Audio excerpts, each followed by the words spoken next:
मित्रों चलिए चलिए शुरू करते हैं वर्ण विचार को। जी हाँ, वर्ण विचार हिंदी का सबसे कठिन टॉपिक है। इसमें बड़ा है कन्फ्यूजन, बड़े बड़े पंडितों को कन्फ्यूजन है इसमें। चलिए क्या है ऐसा इसमें शुरू करते हैं। और आज वर्ण विचार का पूरा खाका तैयार करके लाया हूँ, सब कुछ कंप्लीट करवा दूंगा वर्ण विचार का। अब आपको नहीं रहेगा कोई कन्फ्यूजन, बस है सोल्यूशन ही सोल्यूशन। तो पहले देख लीजिए क्या क्या पढ़ेंगे वर्ण विचार में। हम पढ़ेंगे स्वर को, स्वर के टाइप्स देखेंगे, ह्रस्व स्वर, दीर्घ, साथ ही साथ सजाती विजाति को भी देखेंगे। संस्कृत से जो प्लतु स्वर आया उसको देखेंगे, संयुक्त को देखेंगे, संयुक्त स्वरों को। फिर व्यंजन के भाग देखेंगे, स्पर्श व्यंजन क्या होते हैं, अंतस्थ क्या है, ऊष्म संयुक्त क्या है, अनुस्वार, विसर्ग और द्विगुण और आगत को भी समझेंगे मित्रों। साथ ही साथ हम देखेंगे क्या उच्चारण स्थान को देख लेंगे कि कंठ से, तालव्य से, मूर्धन से, दंत से, ओष्ठ से और नासिक के उच्चारण क्या होते हैं। घोष अघोष को भी समझेंगे, अंतस्थ ऊष्म को भी समझेंगे। साथ ही साथ स्पर्शी संघर्षी, स्पर्श संघर्षी, नासिक के अनुनासिक, पार्श्विक प्रकंपी, लुटनेत, ओच्छिप संघर्षहीन, अंतस्थ, ये भी समझ लेंगे। घबराइएगा नहीं ये नाम सुन के, सब कुछ ईजी करके बताऊंगा। बस साथ में बने रहना है अगले 10 मिनट तक। फिर अल्प प्राण, महाप्राण और घोष अघोष। घोष अघोष के बाद अगला सबसे कठिन टॉपिक है विवृत, संवृत, अधसंवृत, ये सब भी देख लेंगे। चलिए स्टार्ट करते हैं, शुरू करते हैं गाड़ी को। जी हाँ, करना है वर्ण विचार। अगर हिंदी करना है पार तो करना पड़ेगा वर्ण विचार। जी हाँ, जब तक है समोसे में आलू, वर्ण विचार रहेगा चालू। तो वर्ण विचार अब देखिए, वर्ण को 2 भागों में विभाजित किया गया है, स्वर और व्यंजन को। स्वर क्या है? जिन वर्णों का उच्चारण करते समय सांस, कंठ, तालु आदि स्थानों से बिना रुके हुए निकलती उन्हें स्वर कहते हैं। मतलब हवा निकल जाती है कहीं रुके हुए। कब रुकेगी? जब डायरेक्ट कंठ से उच्चारण होगा। कंठ के अलावा अगर ओंठ, दंत, कुछ किसी का भी उपयोग होगा तो हवा रुकेगी थोड़ा सा। जैसे बोलिए माँ में हवा रुक रही, लेकिन आ बोलने में हवा नहीं रुक रही। तो जहाँ हवा नहीं रुकती वो होते हैं व्यंजन। जब हवा रुक जाए तो होती है व्यंजन, जब हवा ना रुके तो वो होता है स्वर। जी हाँ, कंठ से डायरेक्टली उच्चारण होता है स्वर का, और व्यंजन में कहीं कहीं आपको दंत का, ओष्ठ का, तालु का, मूर्धन्य का सहारा लेना पड़ता है। मित्रों, व्यंजन बिना स्वर के उच्चारण नहीं हो सकता। जैसे का बोलेंगे तो आ अपने आप आ जाता है, की बोलेंगे तो ई अपने आप हो जाता है, के बोलेंगे तो ए अपने आप आ जाता है। मतलब व्यंजन स्वर पे निर्भर है, लेकिन स्वर का उच्चारण व्यंजन पे निर्भर नहीं है। ये हुआ स्वर और व्यंजन की कहानी, परिभाषाएं हो गई। चलिए पढ़ते हैं आगे की कहानी क्या है। स्वर के भाग देख लीजिए। जी हाँ, स्वर के भाग, ह्रस्व स्वर, दीर्घ, उच्चारण के आधार पर है ह्रस्व स्वर, दीर्घ। कौन कौन से हैं? ह्रस्व मतलब होता है मूल स्वर या छोटे स्वर। कौन से हैं? चलिए देख लीजिए। छोटा आ, छोटे ई, ऊ और री, ये 4 हैं ह्रस्व। यहाँ पे भी देख सकते हैं आ, ई, ऊ, री, आ, ई, ऊ, री। री कहने में तो स्वर नहीं लगता, लेकिन इसको स्वर माना गया तो हम भी मानेंगे और नंबर लेंगे। आ, ई, ऊ, री 4 हैं। ह्रस्व स्वर कितने हैं? मूल स्वर कितने हैं? 4। बाकी जो हैं दीर्घ स्वर, संयुक्त स्वर, इन्हीं से मिल के बने। जैसे छोटा आ में थोड़ा ज़्यादा उच्चारण कर दिया तो आ हो गया, ई हो गया, ऊ हो गया ना। अब आ और ई मिला के ए बन गया, आ और ई मिला के ए बन गया, बड़ा ई मिला के ए बन गया। तो ये सारी चीज़ें जो हैं इन्हीं से बनी, मूल स्वर से बनी हैं। तो दीर्घ स्वर भी मूल स्वर से बने हैं और संयुक्त स्वर भी मूल स्वर से बने हैं। तो समझिए दीर्घ स्वर कितने हैं? दीर्घ स्वर हैं 7, गिन लीजिए। बड़ा आ, ई 1 2 3 4 5 6 और ये 7 हो गए। आओ, आ, ई, ऊ, ए, ओ, औ 7 हो गए। ये 4 ये हो गए, 7 4 11, 7 4 11 स्वर हैं। 11 क्या है? स्वर कितने हैं? 11।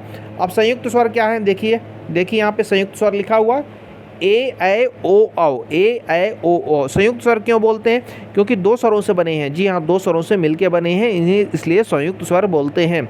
जैसे गणेश है तो गण धन ईश, तो आ और ई मिल के बने हैं। 2 अलग अलग विजाति स्वर से बने हैं, आ और ई से बने हैं ए, तो गणेश हो गया है ना। इसलिए इसे संयुक्त स्वर बोलते हैं। जब संधि पढ़ाऊंगा तो डिटेल में बताऊंगा, है ना, संधि के नियम। तो मित्रों क्लियर हो गया उच्चारण के आधार पर स्वर, ह्रस्व, दीर्घ, प्लतु। अब समझिए सजाती और विजाति। कई बार पूछ लेता है सजाती और विजाति क्या है। तो जो एक ही तरह का जोड़ा है, आ, ई, ऊ, ये हो जाएंगे सजाती। जो बेजोड़ा है आ, ए, आ, ऊ, ये हो जाएगा विजाति। तो सजाती विजाति। तो स्वर तो हो गया क्लियर। स्वर होते हैं 11, स्वर होते हैं 11। जी हाँ, स्वर होते हैं 11। सारा कन्फ्यूजन व्यंजन में है, व्यंजन में है कन्फ्यूजन सारा। स्वर होते हैं 11, व्यंजन में है कन्फ्यूजन सारा। तो क्या कन्फ्यूजन है, चलिए समझ लेते हैं। व्यंजन के गणित समझते हैं, व्यंजन को पूरा समझ लेते हैं। जी हाँ, व्यंजन को पूरा समझ लेंगे व्यंजन को।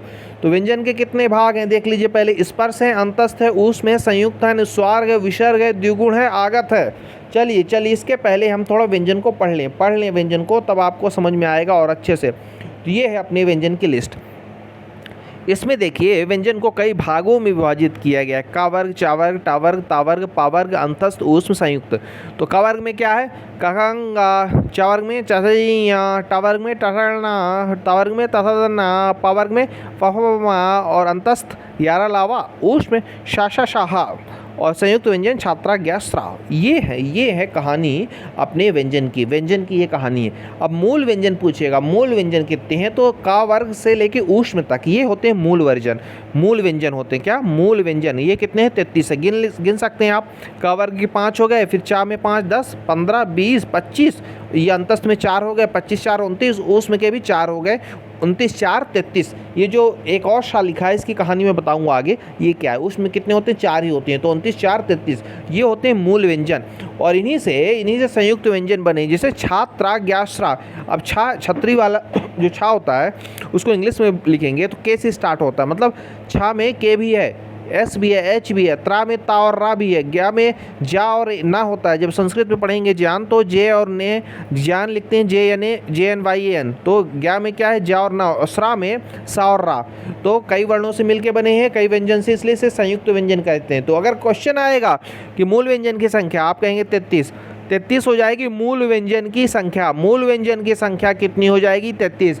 और अगर कुल व्यंजन पूछ ले तो कुल व्यंजन में संयुक्त भी जुड़ जाएगा। तो 33 4 कितना हो गया, 37, 37। अनुस्वार जुड़ जाएगा 38, विसर्ग जुड़ जाएगा, विसर्ग तो हो जाएगा एक 39, और द्विगुण जुड़ जाएगा। द्विगुण क्या होता है, ड़ा और ढा, कढ़ी और मढ़ी वाला, पढ़ाई वाला, ये ड़ा और ढा द्विगुण हो जाता है। तो कितने हो जाएंगे, 41। ये है कहानी व्यंजन की। तो मूल व्यंजन है 33, टोटल व्यंजन हो जाएंगे 41, उच्चारण के आधार पर 41। अभी कहानी बाकी है, अभी तो चलिए अभी कहानी स्टार्ट हुई है। तो देखिए ऐसा क्या है कि इसमें इतना कन्फ्यूजन है। देखिए इसमें इसलिए इतना कन्फ्यूजन है क्योंकि कुछ वर्ण जो है बाहरी भाषाओं से आया, आगत से आया है, जिसको हिंदी में शामिल किया गया है। तो जो 41 + 4 लिखा है, ये 4 क्या है, आगत हैं। जैसे जा और फा है, जा और फा आपको दिख रहा होगा, जा के नीचे बिंदी और फा के नीचे बिंदी है। तो लेखन के आधार पर पुरानी हिंदी में इसको अलग से लिखा जाता था, थोड़ा सा उच्चारण में अलग है, थोड़ा इसमें जोर दे के बोलते हैं, थोड़ा जीभ में जोर रहता है इसमें, जा और फा में, इसलिए इसको क्या बोलते हैं, आगत। आगत मतलब आया है, कहाँ से आया, फारस से आया, फारस का ये उच्चारण है आगत। ये उर्दू में आया, उर्दू से हिंदी में आया।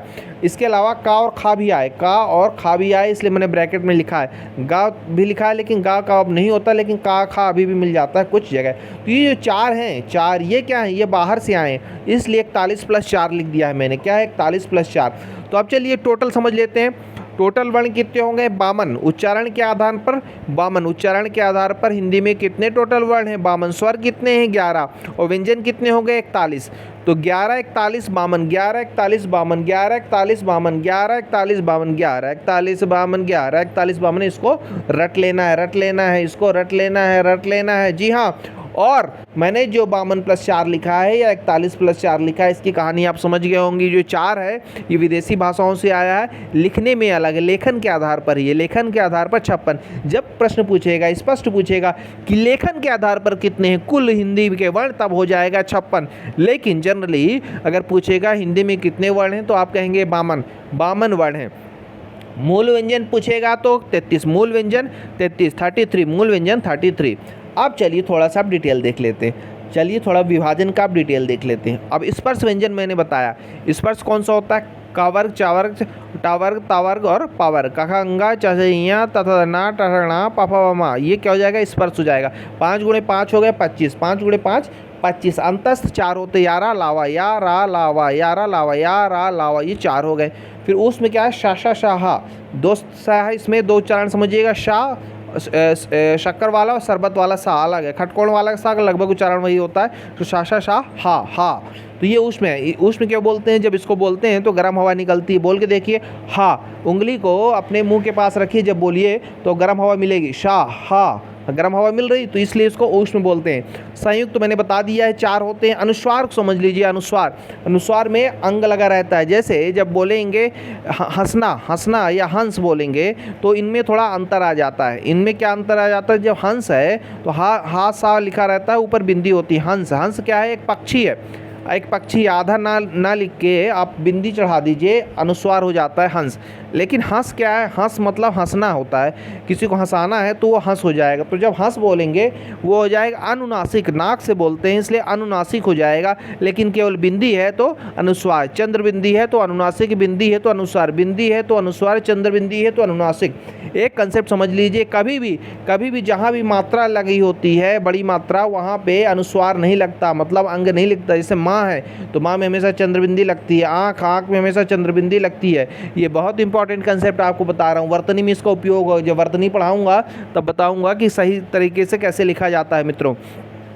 तो ये हुआ अनुस्वार, ये है अनुस्वार। विसर्ग को देख लीजिए, संस्कृत से आया है, हिंदी में इतना उपयोग नहीं होता, पर जान लीजिए कहीं कहीं उपयोग हो जाए। आहा, आहा, जैसे रामा है, ये है विसर्ग। और द्विगुण को देखिए, जो डा और ढा है उसी में नीचे बिंदी कर दिया तो डा और ढा हो गया। जैसे कड़ी और मढ़ी, पढ़ाई है ना, कड़ाई, ये सब क्या है? द्विगुण है। तो ये है कहानी। अब आप देखिए, एक आयोगवाह भी आता है।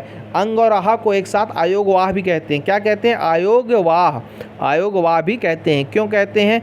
क्योंकि ये दोनों के साथ व्यंजन के साथ भी चले जाते हैं और स्वर के साथ भी चले जाते हैं, इसलिए आयोगवाह कहते हैं। क्या कहते हैं? आयोगवाह कहते हैं। मतलब व्यंजन के साथ भी अनुस्वार लग जाता है, स्वर के साथ भी लग जाता है। इसी तरह आहा की भी कहानी है। तो मित्रों, कोई कन्फ्यूजन तो नहीं है?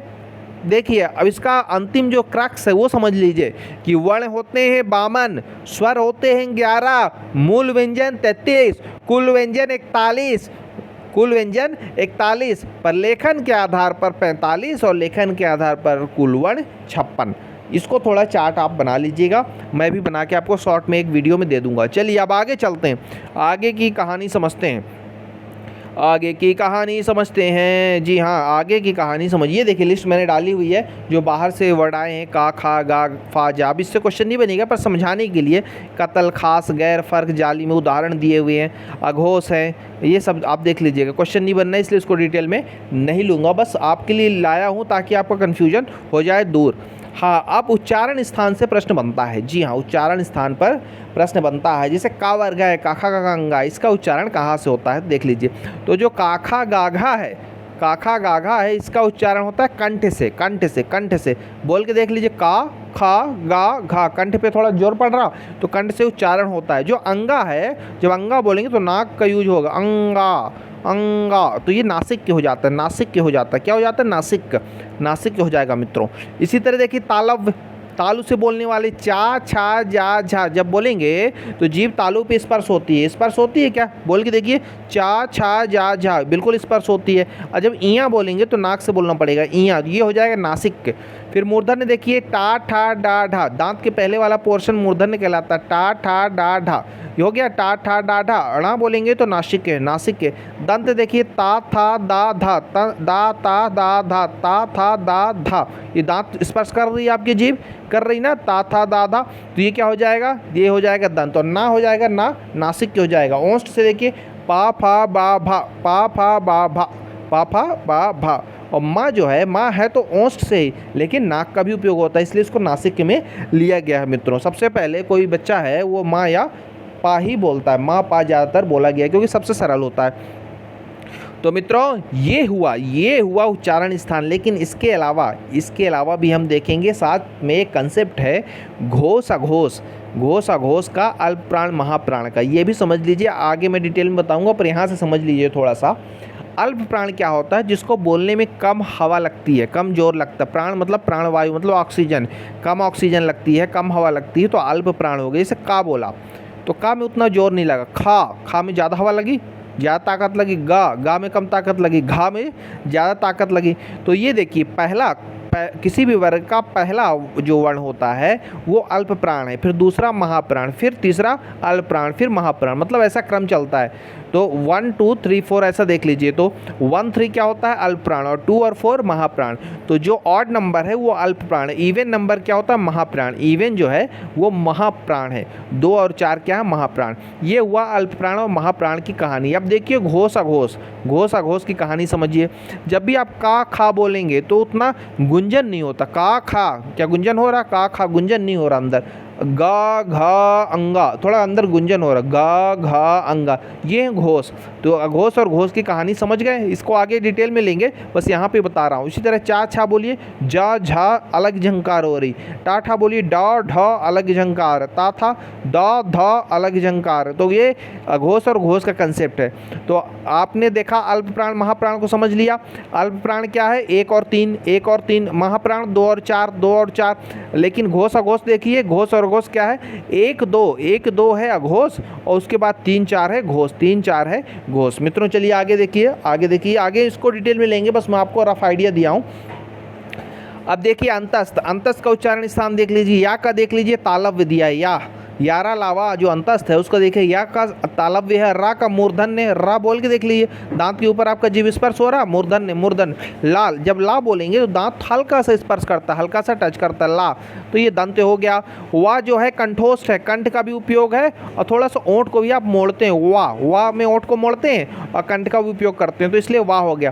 तो यारा लावा ये हो गया तालव्य, मूर्धन्य, दंत और कंठोष्ठ। अब देखिए शाशा शाह, मूर्धन्य के बाद आप देखेंगे, अंतस्थ के बाद आप देखेंगे शाशा शाह, ऊष्म को देखेंगे, ऊष्म को देख लीजिए, ऊष्म ये संघर्षी बोलते हैं, इसमें गर्म हवा निकलती। देखिए शाह, ये क्या है, शाह, थोड़ा जीभ को रोल किया आपने, शाह और तालव्य में लगाया इसलिए तालव्य हो गया, तालु में लगाया इसलिए तालव्य हो गया।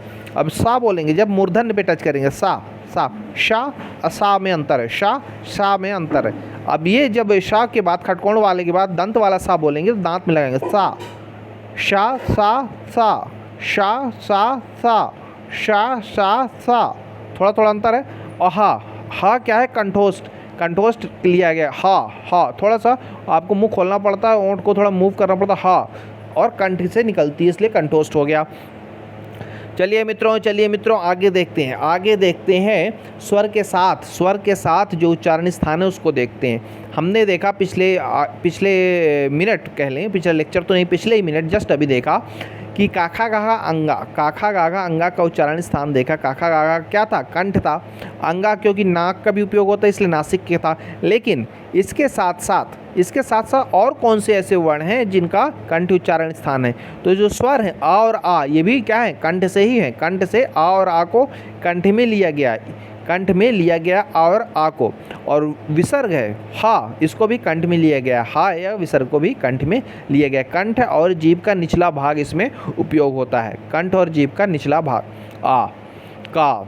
चलिए आगे देखिए, तालु और जीभ का जिसमें उपयोग होता है तालव्य उसको बोलते हैं, तालव्य बोलते हैं। इसमें ई और ई को लिया गया है, ई और ई, और चाचा जाजा इया को लिए गए, या और शाह, ये तो आपको रटने पड़ेंगे, इसका कोई शॉर्टिक नहीं है। या और शाह, तालव्य या और शाह। तो चाचा जाजा को आपको पता ही था, आ के बाद ई जुड़ गया इसमें, और या और शाह जुड़ गया। फिर आगे देखिए मूर्धन में टाठा डाठा पता ही था आपको, साथ में क्या जुड़ गया, री जुड़ गया, और ड़ा और ढा जो आगत जो द्विगुण है वो जुड़ गया, और रा और शाह जुड़ गया, रा और शाह, खटकोण वाला शाह जुड़ गया, तो मूर्धन्य हो गया। फिर ताथा दाधा ना तो पढ़ चुके हैं, उसके साथ ला और सा भी इसमें जुड़ जाएगा। ला और सा जब बोलते हैं तो दंत हो जाता है।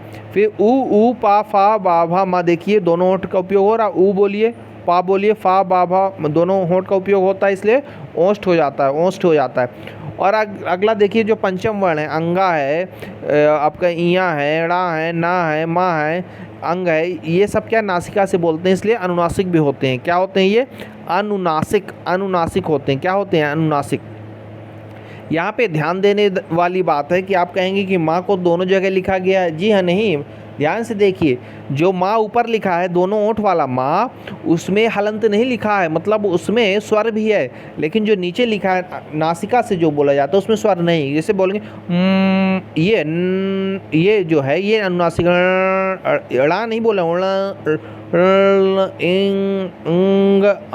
तो ये है अनुनासिक, लेकिन जैसे स्वर बोल देंगे तो ओंठ का भी उपयोग होगा। तो ये हो जाएगा ओस्ट। थोड़ा आपको क्लिष्ट लग रहा होगा, एक बार और समझा दूंगा तो क्लियर हो जाएगा। फिर ए और ए को देखिए, ए और ए का देख लीजिए, कंठ तालव्य है। ओ और औ को देखिए, कंठ ओष्ठ है। ओ औ बोल के देखेंगे समझ में आएगा। ओ औ में कंठ के साथ ओंठ का उपयोग हो रहा है, इसलिए कंठोष्ठ। ए ऐ में तालव्य का, ए ऐ तालु का थोड़ा उपयोग होता है, ए ऐ तालु में जोर पड़ता है। और वा में दंतोष्ठ, वा में दंतोष्ठ, वा में जो आपका ओंठ है ऊपर वाला वो दांत को टच करता है, वा, इसलिए हो गया दंतोष्ठ। वा को और या को अर्धस्वर भी बोलते हैं, या और वा अर्धस्वर भी बोले जाते हैं मित्रों। तो चलिए आगे की कहानी देखते हैं। आगे तो अभी लड़ाई बाकी है, आगे क्या है, लड़ाई बाकी है मित्रों। आगे तो यहाँ स्पर्शी पढ़ना है, संघर्षी, स्पर्श संघर्षी, नासिक के, पार्श्विक के, प्रकंपी, लुंठित, उत्क्षिप्त, संघर्षहीन, अंतस्थ। सोना नहीं है, थोड़ा पानी पी लीजिए, 1 मिनट का ब्रेक लेता हूँ, सोना बिल्कुल नहीं है, फिर स्टार्ट करते हैं। चलिए शुरू करते हैं। आप पूछ लेगा स्पर्शी कितने होते हैं, 16। जो मैंने ऊपर पढ़ा है स्पर्श व्यंजन वो है 25, स्पर्श व्यंजन है 25, लेकिन जब स्पर्शी पूछ लेगा, ये उच्चारण के आधार पर पूछा गया है, तो कितना होगा, 16। कौन कौन सा है, काखा गाघा, अंगा को नहीं लिया वो तो अनुनासिक हो जाएगा, टाठा डाढ़ा, फिर ड़ा को नहीं लिया, ताथा दाधा को लिया, ना को नहीं लिया, पाफा बाबा को लिया, माँ को नहीं लिया मित्रों। तो ये क्या है, ये है स्पर्शी। कितने होते हैं, 16, स्पर्शी 16, स्पर्शी 16। स्पर्श व्यंजन कितने हो जाएंगे, 25। जब भी स्पर्श व्यंजन पूछेगा तो 25, स्पर्शी पूछेगा तो 16, स्पर्शी पूछेगा तो 16, स्पर्श व्यंजन पूछेगा तो 25। संघर्षी, जहाँ उसमें हवा निकलती है, गर्म हवा, उस संघर्षी हैं, कितने, 4 हैं। शाह, ये 4 हो जाएंगे। स्पर्श संघर्षी, संघर्ष के साथ साथ स्पर्श भी है इसमें, तो देखिए चा छा जा झा, चा छा जा झा, चा छा जा झा, ये क्या हो जाएंगे, स्पर्श और संघर्षी दूसरा है, दोनों है। अनासिक के अनुनासिक, नाक का उपयोग हो, जिसमें बता चुका हूँ। पंचम वर्ण जो पंचमाक्षर हैं वो हैं अंगा, इया, ड़ा, ना, मा, ये क्या हो जाएंगे, अनुनासिक। पार्श्विक, ला बोलिए तो ला जो आपका जीभ पीछे मुड़ती है, पीछे मुड़ के उल्टी होके ऊपर तालु में लगती है, देखिए पार्श्विक, ला में जीभ रोल होती है ना ऊपर की ओर, पार्श्विक हो जाएगा। प्रकंपी और लुंठित, प्रकंपी मतलब इसको बोलने में एक तरह से प्रकंप होता है, जो रा बोलेंगे रा, तो इसलिए इसको प्रकंपी या लुंठित बोलते हैं। उत्क्षिप्त, डा और ढा, ये होता है उत्क्षिप्त है, डा और ढा। संघर्षहीन, जिसमें संघर्षहीन अंदर से निकलता है, वो या और वा, अंतस्थ। ये उच्चारण के आधार पर आप कहेंगे कि यारा लावा दोनों पढ़े हैं हम, यारा लावा चारों पढ़े हैं ना, अंतस्थ को चारों पढ़े, तो है तो चारों अंतस्थ, लेकिन उच्चारण के आधार पर जब पूछेगा तो 2 हैं। उच्चारण के आधार पर पूछेगा, जब उच्चारण शब्द लगाएगा तब 2 है अंतस्थ, अदरवाइज 4 है। इसी तरह स्पर्श का जब उच्चारण के आधार पर पूछेगा तो 16 नहीं, तो स्पर्श कितने हो जाएंगे, 25 हो जाएंगे स्पर्श। इसी तरह संघर्षी है, स्पर्श संघर्षी, नासिक के है, सारा आप कुछ समझ लीजिएगा। आगे देखिए, आगे वायु वेग पे जब भी कम सांस लगेगा तो क्या होगा, अल्प प्राण, ज़्यादा सांस में क्या होगा, महाप्राण और अल्प प्राण। जिन वर्णों के उच्चारण में वायु थोड़ी ली जाती है वो क्या, अल्प प्राण, जिनके उच्चारण में वायु ज़्यादा ली जाती है वो महाप्राण। तो पहला, तीसरा और 5वां वर्ण जो है अल्प प्राण है, उसमें कम समय लगता है। जैसे का, ज़्यादा हवा नहीं लगी, खा हवा लगी, गा ज़्यादा हवा नहीं लगी, घा हवा लगी, अंगा में हवा नहीं लगी, तो का गा अंगा। इस तरह चा जा इया, टा डाना, ता दाना, मतलब 1 3 5 क्या हो जाएगा, अल्प प्राण हो जाएगा। साथ ही साथ प्रत्येक अंतस्थ व्यंजन जो होता है वो भी अल्प प्राण होता है। क्या होता है, अल्प प्राण होता है। यारा लावा में भी क्या, ज़्यादा हवा उपयोग नहीं होती। अब जहाँ ज़्यादा उपयोग होती है महाप्राण बोलते हैं, वायु तेजी छोड़ी जाती है। जैसे खा घा, तो वायु छूटी, बोल के देखिए, का को बोलिए, खा को बोलिए, अंदर समझ में आ जाएगा। इसी तरह चा को बोलिए, छा को बोलिए, छा में थोड़ा जोर देना पड़ता है, ऐसे चा तो आराम से बोलेंगे, छा आराम से नहीं निकलता, छा में थोड़ा जोर देना पड़ता है। इस तरह जा झा, तो खा घा, छा झा, ठा ढा, था दा, और आपका ये फा और मा, ये मतलब कौन सा हो गया है, दूसरा और चौथा क्या होता है, महाप्राण होता है। दूसरे प्रत्येक वर्ग का दूसरा और चौथा महाप्राण वर्ण है। और एक बात और समझिए, जो ऊष्म है, जितने भी ऊष्म है उसमें तो जोर देना ही देना पड़ता है, शा शा शा हा, तो ये भी क्या हो जाएंगे, महाप्राण हो जाएंगे, महाप्राण हो जाएंगे। तो मित्रों अल्प प्राण महाप्राण की कहानी समझ में आई। अल्प प्राण है 1 3 5 1 3 5 1 3 5 और महाप्राण दूसरा और चौथा। चलिए इसको एक ट्रिक से समझ लेते हैं। पांचों उंगली अपने सामने कीजिए और अपने छिंगी से देखिए, छिंगी होता है अल्प प्राण, फिर महाप्राण, फिर अगला अल्प प्राण, फिर महाप्राण, अंगूठा अल्प प्राण, ऐसे बारी बारी से हो जाएगा। तो छिंगी में क्या लिखा देखिए, काखा वाला जो है, फिर चा टा ता पा, चा टा ता पा, और महाप्राण में खा लिखा है, फिर अपना ये अगला देख लीजिए, चा छा टा था फा, फिर गा में देखिए जा डा दा ता, घा है झा ढा धा, और आपका ये हो जाएगा महाप्राण ढ़ा। और अल्प प्राण में यहाँ देखिए अंगा के बाद क्या लिखा है नीचे, अया अड़ा ना मा, ये हो जाएगा अल्प प्राण। तो मित्रों ये थोड़ा कठिन टॉपिक होता है, लेकिन अब आपको नंबर चाहिए पूरे में पूरे तो पढ़ना पड़ेगा। देखिए इसलिए मैंने ट्रिक भी लाया है आपके लिए कि ट्रिक से याद कर लेंगे, है ना। वैसे मैंने फार्मूला बता दिया है। फार्मूला क्या है अल्प प्राण का? अल्प प्राण का फार्मूला है ऑड नंबर, जी हाँ ऑड नंबर 1 3 5, और महाप्राण का इवन नंबर 2 और 4, 2 और 4, 2 4 2 4। देखिए अब घोष अघोष को देख लीजिए, घोष अघोष की भी ट्रिक समझ लीजिए।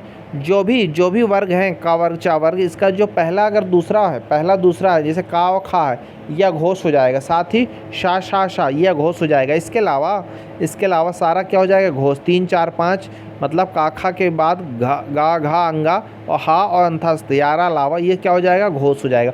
तो अघोष और घोष का भी कहानी समझ लीजिए। चलिए देख लीजिए, अघोष को देख लीजिए। छोटा है पहले, का खा चा छा टा ठा ता था पा फा, ये सब क्या है, अघोष है। और घोष को देख लीजिए, गा घा अंगा, मतलब जो तीसरा चौथा पांचवा है ये घोष है। तो घोष अघोष अल्प प्राण महाप्राण में कन्फ्यूजन मत नहीं होना है, कन्फ्यूजन नहीं होना। वहाँ ऑड इवेंट चल रहा है, वहाँ ऑड इवेंट चल रहा है, कहाँ, अल्प प्राण महाप्राण में। और यहाँ पे क्या चल रहा है, यहाँ पे चल रहा है 2 3 2 3। घोष घोष और अघोष में 2 3 2 3। अघोष क्या है, 2 है, घोष 3 है, मतलब काखा 2 वर्ण क्या हो गया, घोष, फिर गा घा अंगा क्या हो गया, घोष हो गए। तो ये थोड़ा लिस्ट देख लीजिएगा। अंतिम में स्वर देख लेते हैं। स्वर को भी विभाजित किया गया है विवृत, अर्धविवृत, संवृत, अर्धसंवृत में। विवृत क्या है, आ, अर्धविवृत छोटा आ, संवृत क्या है, ई ऊ, थोड़ा रोल होता है, संवृत बनता है इसलिए वृत्त बनता है, इसलिए संवृत कहेंगे। अर्धसंवृत थोड़ा ही वृत्त बनता है, तो ए ओ औ। तो समझ लीजिए, विवृत आ, अर्धविवृत अ, संवृत ई ऊ, अर्धसंवृत ए ओ औ। तो मित्रों ये काफ़ी लंबी क्लास हो गई है, थोड़ा सा रिवाइज करा देते हैं। तो हमने क्या पढ़ा, हमने पढ़ा वर्ण विचार। टोटल वर्ण होते हैं 52, स्वर होते हैं 11, व्यंजन होते हैं 41, लेकिन मूल व्यंजन है 33। जी हाँ, मूल व्यंजन है 33।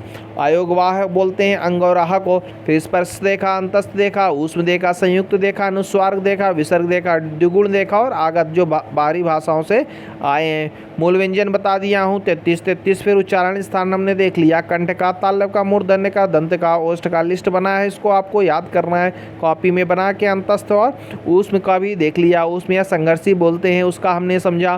फिर उसके अलावा स्वर के साथ हमने समझ लिया कि स्वरों का उच्चारण स्थान कहाँ से है, ये भी देखा।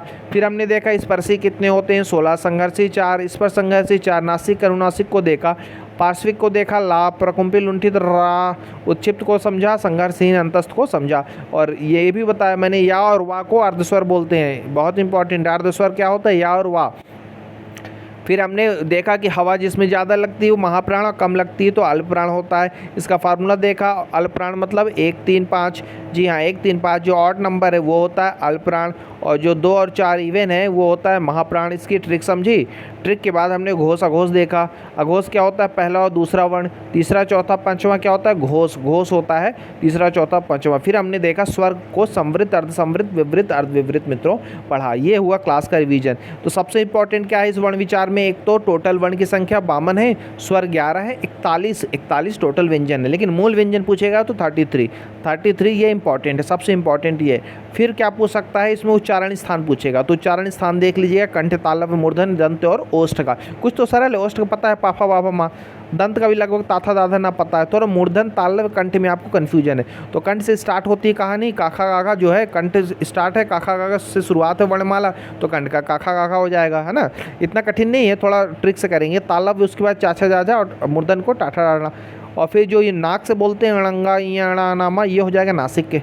अंतर से देखिए यारा लावा दिया हुआ है तो या का तालव्य है, रा का मूर्धन्य, ला बोल के देखिए दंत समझ में आ जाएगा। ला में दंत का उपयोग होता है, वाह कंठोष्ठ। ऐसे ऊष्म को देख लीजिए, शा शा शा सा हा, तीनों को उच्चारण स्थान दिया है, तीनों सा का उच्चारण समझ लीजिए। ये फिर टोटल स्पर्शी बोल देगा 16, संघर्षी 4, स्पर्श संघर्षी 4, नासिक 5, पार्श्विक 1 होता है ला, और प्रकंपी 1 होता है रा, उत्क्षिप्त 2 होते हैं, संघर्षहीन या अल्पप्राण और महाप्राण बताया मैंने कि अल्पप्राण होता है 1, 3, 5 और महाप्राण होता है 2 और 4, 2 और 4 महाप्राण होता है। घोष और घोष बताया आपको, तो घोष क्या होता है 3, 4, 5 हा और अंतस्थ, अंतस्थ या आरा लावा ये होता है घोष। और 1, 2 शा शा शा, हा नहीं है, हा ऊपर है, शा शा शा क्या हो जाएगा घोष। फिर हमने पढ़ा स्वर, स्वर में पढ़ा समृत, विवृत, अर्धसमृत और अर्धविवृत लिखा हुआ है मित्रों।